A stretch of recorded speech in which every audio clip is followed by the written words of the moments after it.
Thanks so much, Pete. The city and county of Honolulu activates its emergency operations center because of the threat of severe weather. Many will keep a close eye on rain coming down and floodwaters coming up. Our Paul Drew shows us how damaging floodwaters can be and the lingering challenges of recovering after a storm.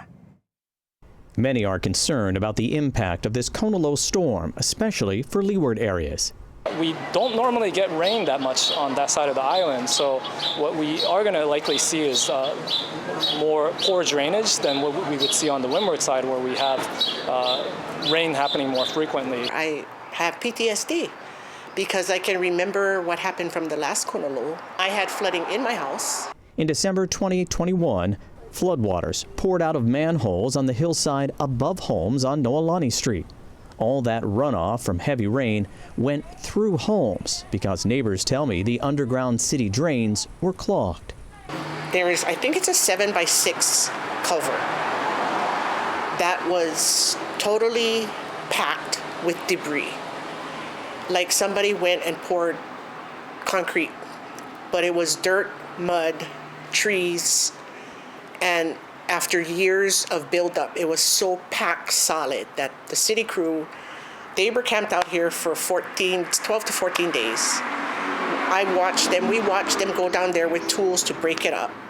After the water drained from her home, she had the long, arduous process of repairing and rebuilding her house without any help from the city. We had to start from scratch, repair the home right down to electrical repairs. We had to rip all of that out and redo it and start anew. But because of taking on the additional debt, we can't retire. While the home has been repaired and water-damaged items replaced, there's still a visible reminder of those floods. This line showing just how high those waters were. Across the street, neighbors say floodwaters eroded the ground underneath their home and shifted it on its post. Now she worries it could come crashing down if flooding happens again. Because of the lack of help from the county, residents along the street are filing a lawsuit against the city.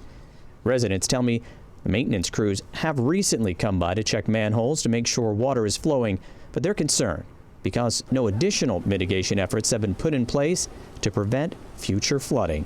My fear is I'm going to be on flood watch. But even being on flood watch, what do I do? Once the water starts flowing, there's no way I can stop it.